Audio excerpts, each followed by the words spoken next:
Hi friends, welcome to my channel. For those of you that are new here, my name is Caitlin. For those of you that are not new here, my face is happy that you are seeing it again.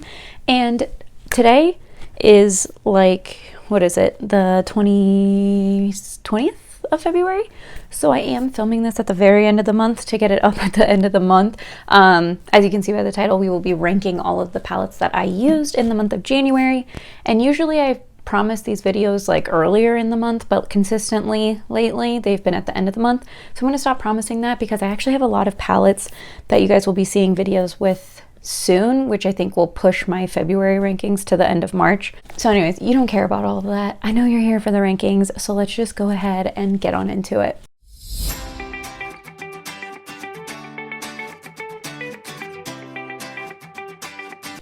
Okay, so for those of you that are new here, I rank every palette that I use in a month. I did get this idea from Karen Harris. I will link her channel in the description box down below because she has great ranking videos. I love them. I think she just posted her 2021 ranking, like all of the palettes she tried in 2021, and I watched the whole thing and I loved it. Anyway, so you should definitely check out her channel. But I like to rank like palettes that are both new to me and also palettes that I just reached for that were in my collection. I think that it's a good balance of like, you know, just sharing my thoughts on new palettes, and then you can see them stack up against palettes I already have, which I think really speaks to whether or not I felt like they were worth it, things like that. And then, you know, you kind of see the evolution of how I feel about palettes as time goes on. Sometimes palettes are like in the bottom spot, and then a few months later I'm like, actually I'm really feeling this, you know. So anyways, that's why I do it that way. So we have 5, 10, 15, 18 palettes that I used in the month of January. So starting with number 18, it is the Urban Decay Wild Greens palette. This was a palette that was new to me in the month of January, and I have never actually been angry that I purchased an eyeshadow palette until now. I did not like this. I didn't feel like there was anything to write home about with the shimmers, and the mattes were fine, but they weren't like amazing. So yeah, I actually really did not like this. I like the packaging and I like the color story, but the actual execution of like the formula, I don't like this. And in fact, I'm probably going to end up decluttering that palette because I just hate it and I don't plan on using it again. So next up is number 17. This is the Nomad Cosmetics Orient Express palette. I have this palette low just because whenever I look at this, I don't really know what to do with this color story beyond like a neutral look. I don't know. There's something about this color story that I struggle with. It's just harder for me to use, but I like the palette concept. I really like the packaging. It has this like squishy velvet, like just super luxe. I really enjoy it. So I don't think this is a palette that I'd ever want to get rid of or anything like that. It's just I tend to want to reach for other palettes to like bring in and use with some of the shades, and I do think Nomad's formula has gotten better since this palette. Number 16 is the Nars Climax eyeshadow palette. There's actually nothing wrong with this palette. I really like the color story and I really like the quality of the shadows. It's just kind of boring compared to the other color stories that I have. Like that's literally the only reason. Number 15 is the 27 palette from Melt Cosmetics. I actually used to not reach for this palette because I felt like I didn't really know what to do with this color story. But lately I've had fun combining it with my Pat McGrath Celestial, what is it? Mega Mothership Celestial Odyssey palette, whatever the full title of that is. So I've really been enjoying this palette, and I think this is a really good eyeshadow formula for Melt. I know they can be kind of inconsistent. I think they did a good job on this one. I guess I should explain because this is kind of low, so I should probably explain like why it's not higher when I've had fun using it. I don't love that these like shimmers are like mid-tone, and so you can't really create any depth in like the shimmer of your look. It's like all kind of mid-tone and dark. So that's why I enjoy using it with the Celestial Odyssey palette, but it's like as far as a standalone palette, I don't love it, so that's why it's lower. But I do love using it with the Celestial Odyssey palette. Okay, anyways, this next up is the, what are we on? 18, 17, 16, 15, 14. Okay, number 14 is the Lunar Beauty Strawberry Dream palette. I like this palette, but pink eyeshadow is just not really my favorite, so I don't vibe with this color story as much, but I do think the quality of the shadows is really good. And my palette still sort of smells like strawberry, although it's kind of losing that scent over time. Number 13 is the Pat McGrath, let's see, Mthrshp Mega Celestial Odyssey palette. The shimmers in this palette are beautiful. I don't love how the mattes perform, and so kind of similar to the 27 palette, I feel like I have to pull in other palettes to make this palette work for me, but I do think the shimmer formula is really, really nice, and I don't mind, you know, combining it with other palettes. It's just, I'm not going to rank it as high because I feel like I need something else to make it work for me. Or you could, I have done all shimmery looks with that palette, so it works. I just, for my personal preferences, I feel like I need those matte shadows from the 27 palette or other matte shadows to like make that palette work. And so yeah, so that's why it's ranked where it is, but I do really like the shimmer formula. So if you're not someone who cares about having as many mattes, then you probably would like that palette. Anyways, number, I think we're on 12. Let's see. 3, 8, 9. Yes, I think this is 12. Okay, this is the Lunar Beauty Moonspell Volume 2 palette. This palette, I don't love the formula in this as much as I love the formula in the other Lunar Beauty palettes, but I really like this color story, and I think the shimmer formula is really nice. It's more the mattes that gave me some, I don't even want to say trouble, they just were harder pressed, so I felt like it took a lot more effort to build up the pigment, which isn't, I'd rather have pigment like right away, if that makes sense. But anyways, still really like this palette. I think the packaging is stunning, and like I said, the shimmer formula is really nice. So number 11 is the Nomad Cosmetics America's Parks palette.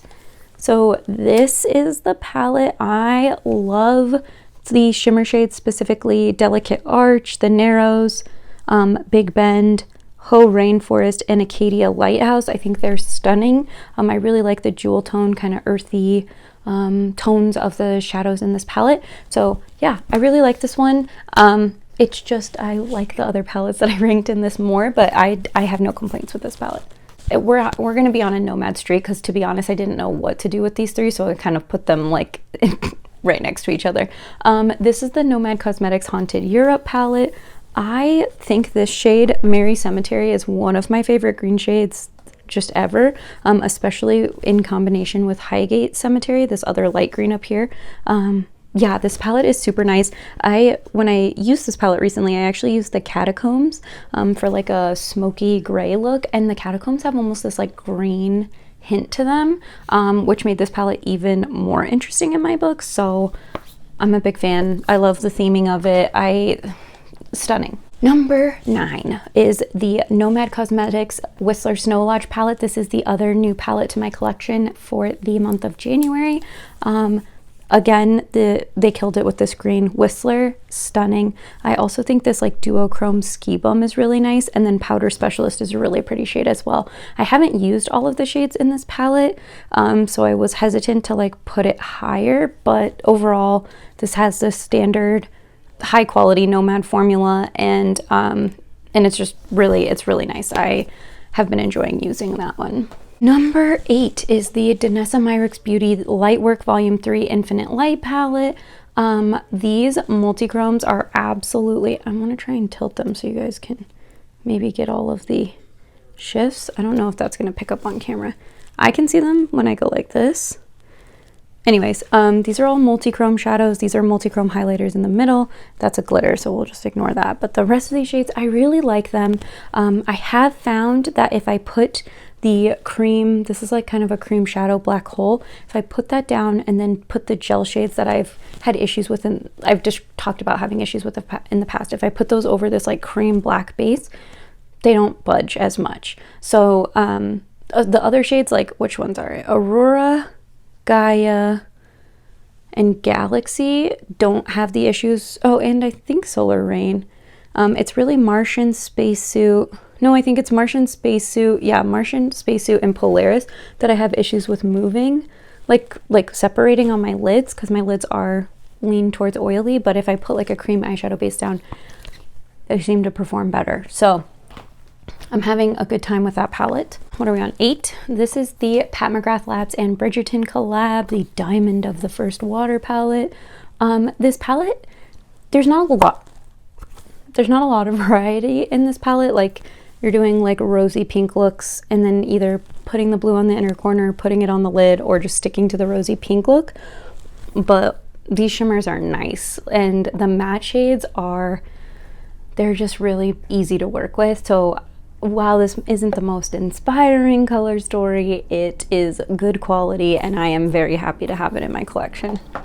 I'm also obsessed with Bridgerton, so. Number 7 is the Natasha Denona Bronze palette. Excuse the packaging on mine. This palette is just a classic, and anytime I put the shimmers from this palette on my lids, I get compliments. I'm like, what? Your makeup looks amazing, because these shimmers just do all the work for you. Like, you could just put these shimmers on your lid and go, and you're gonna look stunning. So I'm a big fan of this palette. I absolutely love it. What is that? 5? Okay, so we're in the top 5. So this is the Natasha Denona Retro palette. I am surprised myself that I put retro above bronze, but I have just been vibing with this one more and more. The more I play with it, the more I want to continue to use it. The cream to matte, or the cream to powder formula that she has in these palettes in this palette, in all of her palettes, but in particularly she used it more in this palette. It's my favorite eyeshadow formula, so I love it. I also love purple eyeshadow, so I'm a big fan of kind of like the mauve tones here. So yeah, I really like that palette. Number 4 is the Give Me Glow Cosmetics Bad Witch Club palette. This palette, this color story is just super inspiring to me. I love the purpley tones. I love kind of the blue purpley tones, and I just think it's really stunning, and this color story continues to inspire me, and I just want to keep playing with it. And the mattes are amazing. Shimmers are incredible. I do wish there was like a slightly lighter shimmer in here. Like, this would be my number 1 palette if there was like a light shimmer, because they kind of have the same thing with the mid-tone shimmers. But the reason I didn't knock this palette for that as much as I did other ones is because you do have some super light mattes, and so you can create like depth with your matte looks. Are you guys ready for the top 3? Can you guess what the top 3 palettes are? Number 3 is the Blend Bunny Cosmetics The Dollhouse palette. I can't remember if I got this in December or January. So this was either a new palette to me in January or relatively new in that I got it at the end of December, but I don't remember. Anyways, I absolutely adore this palette. Yeah, the shimmers in this palette are super nice. I actually think the shimmer formula in this palette is better than the one in the Surge palette, and then the same great matte formula. And then of course, the really nicely laid out color story. Super nice. I actually use the crap out of this palette, which is why there's not as many palettes to rank as there normally is. Okay, number 2, the Nomad Cosmetics Iceland Fire and Ice palette. I just love this palette. I'm sorry, but this shade Valkyries is like one of my favorite eyeshadow palettes that I have in my collection. And then Elves is also just an amazing shade, and I don't know, there's just something about this color story that I really like and really enjoy using. So that is why this palette is number 2. Number 1 is the Butte Bean and Shroud Cosmetics, the It's Freakin' Bats palette. Look at those. Every single one of these shimmer shades is beautiful. The uniqueness of the tones of these matte shades, it's unmatched. This is my favorite like 9-pan eyeshadow palette that I have. Was my favorite palette that I used in the month of January. And that is all of my rankings. If you are curious about what is on my eyeballs, I used the Viseart Petite Matte's Cool palette. And then I also used my Carla Cosmetics Opal Moonstone Multichrome in Lazy Bones. I tapped that over the lid. So yeah, anyways, let me know your thoughts down below. If you liked any of these palettes or picked up any of the new palettes that I got, let me know what your thoughts were. If you agree, disagree. I'd like to talk makeup with you guys in the comments. And with all that, make sure to give this video a thumbs up if you haven't done so already, and also subscribe if you want to see more content like this. And I will see you guys next time. Bye.